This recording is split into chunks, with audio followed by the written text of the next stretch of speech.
안녕하십니까. 쇼키부동산입니다. 오늘은 청와대가 준비 중인 그리고 계획 중인 부동산 개혁에 대해서 그동안 나온 정보를 통해서 여러분께 한번 말씀을 드려보고자 합니다. 굉장히 중요한 소식입니다. 이재명 정부는 싱가포르 모델을 도입하려고 하는 것 같습니다.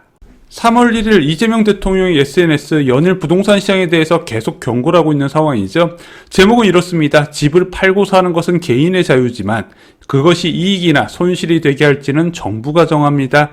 지금까지와는 달리 앞으로는 과거와 같은 선택이 손실이 되도록 세금, 금융, 규제를 철저히 설계할 것이라고 강조를 했죠. 그 어떤 부당한 저항과 비방에도 불구하고 흔들림 없이 시행할 것이기 때문에 새로운 합리적 선택의 기회를 주려는 것이다. 그래서 다주택자 또는 비거주 1주택자를 타겟으로 계속 경고를 가하고 있습니다. 그리고 언급된 싱가포르 사례에 싱가포르는 좁은 국토에 국민소득 1, 2인당 10만 불에 가까운 나라이지만 국민들이 부동산 투기로 고통받거나 국가 발전이 저해되지 않습니다. 정부의 의지만 있으면 얼마든지 투기 억제가 가능하다는 것을 보여줍니다. 다시 한번 강조하지만 집을 사고 파는 것은 개인의 자유이지만 그것이 이익이 되게 할지 손해가 되게 할지는 정부가 정한다고 강조를 했습니다. 싱가포르 국빈 방문 중에 싱가포르 대통령을 만난 자리에서도 이와 관련된 내용을 강조했습니다. 싱가포르 부동산 정책 많이 배워가겠다. 제가 오래전 성남시장으로 일할 때부터 싱가포르의 부동산 정책에 대해 각별한 관심이 있었다. 좁은 국토에서 엄청난 경제적 성장을 이뤄냈음에도 주택이나 부동산이 전혀 사회 문제가 되지 않는 점이 정말 놀랍다고 강조를 했죠.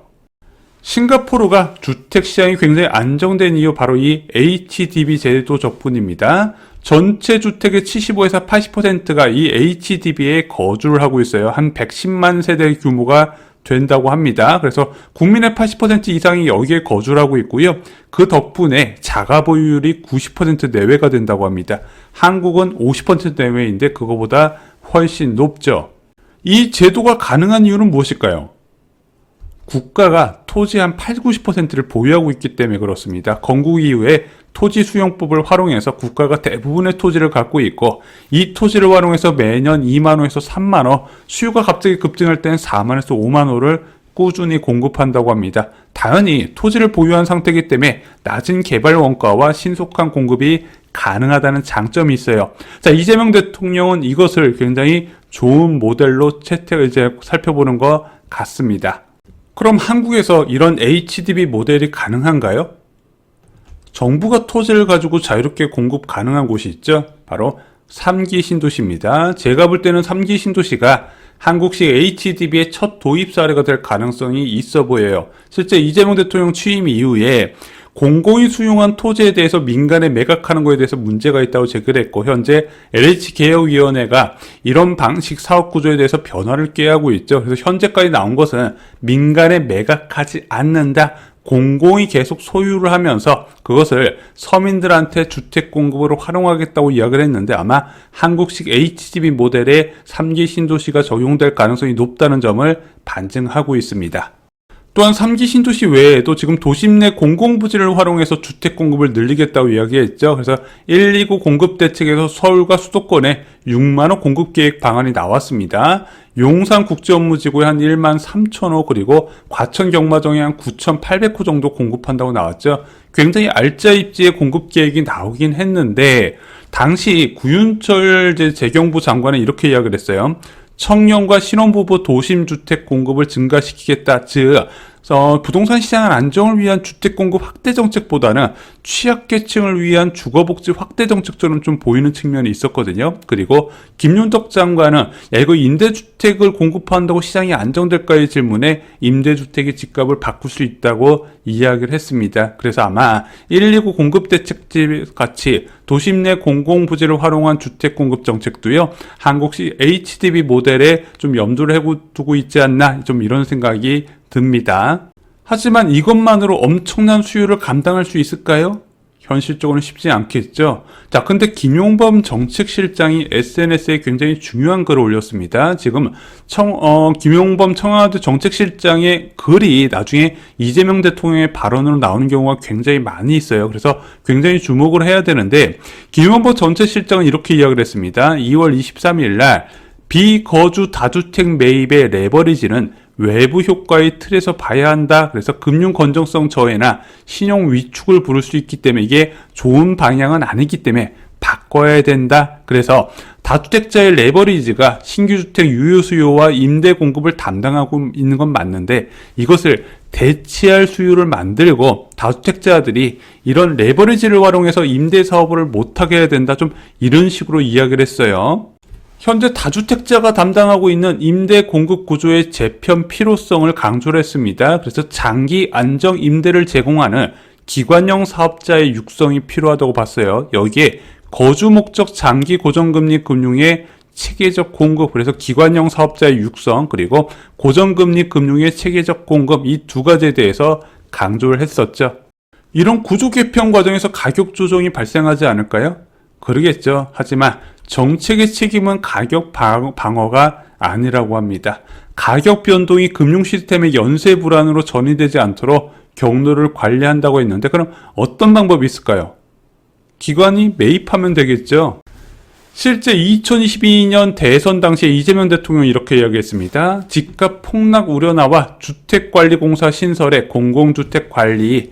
자, 주택 가격을 조절하기 위해서는 주택 가격이 예상치 이하로 떨어질 때 그때를 공공주택 확보의 기회로 삼는다. 그래서 공공주택을 새로 사려면 시중가로 사야 하니 너무 비싸다. 그래서 매입될 때 관리하는 것보다 떨어질 때 확보하면 좋겠다. 그래서 실제 다주택자를 많이 이제 매도할 수밖에 없는 제도를 만든 상태에서 이 매물이 나오고 가격이 떨어질 때 주택을 매입해서 주택관리공사 등을 신설해서 HDB 모델로 활용할 수 있다고 이렇게 본다는 거죠. 정부가 싱가포르 모델을 생각하는 것으로 보여집니다. 임대주택 공급의 축을 다주택자에서 공공으로 바꾸는 개혁을 추진하는 것으로 보여져요. 그럼 다주택자 보유 매물을 시장에 나오게 해야 될 거 아닙니까? 세금과 대출 규제로 매도를 유도하고요. 반면에 수요 억제 정책으로 가격 하락을 유도시킵니다. 그래서 공급은 늘리고 수요는 줄이면서 가격이 떨어지네. 그때 기간이 낮은 가격에 매입해서 공공주택으로 활용을 한다는 거죠. 그걸 이렇게 매입한 주택과 3기 신도시 또는 공공부지를 활용한 주택 공급 정책에 합쳐서 싱가포르 HDB처럼 운영을 한다는 겁니다. 하나 둘씩 퍼즐이 맞춰지는 청와대의 엄청난 계획. 자, 그럼 이것이 차질 없이 진행될 수 있을 것인가? 여기서 나타나는 문제점 세 가지를 한번 짚어보겠습니다. 첫 번째, 수도권의 자가 보유율은 55.6%입니다. 자, 과연 이런 자가 보유자들이 이런 정책에 찬성을 할까요? 자, 얼마 전에 리얼미터 지지율 조사에서 이재명 대통령의 지지율이 57.1%로 6주 만에 하락을 했습니다. 서울에서 무려 6.6%포인트 떨어졌는데 부동산 가격 하락에 영향을 준 것처럼 보여진다 그래요. 자, 선거는 49대 51 싸움이라고 많이 불려집니다. 자, 55%의 자가 보유자들이 내 집 가격이 떨어지는 정책을 가만히 지켜볼까요? 두 번째는 예산입니다. 자, LH가 공공임대 한 채 지을 때 빚이 1억이 는다고 합니다. 하지만 실제로 아파트를 선호도 높게 지을 때는 훨씬 많은 빚 부담이 늘어날 수밖에 없다는 거죠.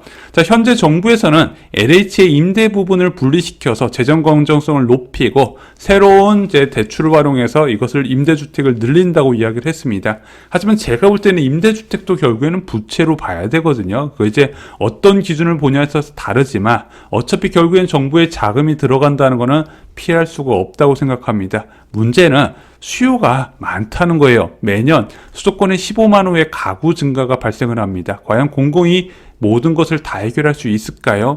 특히 한국은요, 기관이 임대 사업을 하기 그렇게 좋은 환경은 분명히 아니거든요. 왜? 대한민국은 주택 임대 수익률이 매매 가격 기준이 아니라 전세 가격 기준으로 되다 보니까 수익률이 굉장히 낮다는 겁니다. 자, 이렇게 대규모로 매입 후에 임대 저택을 할 수 있을지 한번 생각을 해봐야 된다는 거죠.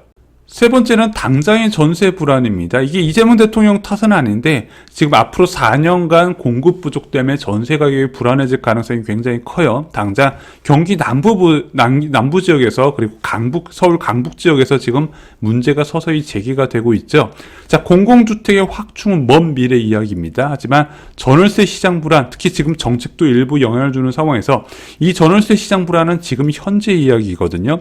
자, 무주택자분들도 전세 가격이 불안해 편해지면 또한 이거에 대해서 반발할 가능성이 분명히 있다는 겁니다. 이런 현실적인 문제점도 세 가지를 한번 말씀을 드려봤습니다. 정부가 강력한 부동산 개혁을 추진 중인 것으로 보여집니다. 좀 더 자세한 정보가 나오면 여러분께 공유를 드리겠습니다. 2월 28일 멤버십 영상에서 드디어 여기에도 급매가 나온다. 자, 세 가지 소식을 준비했어요. 다주택자 지금 어떻게 움직일까? 부동산 규제 어떻게 될 것인가? 드디어 급매가 나오는 핵심 입지까지 총정리 드렸습니다. 자, 이번 기회를 잘 살리시려는 분들 멤버십 영상 체크를 하시기 바랍니다. 이상 영상 마치겠습니다. 감사합니다.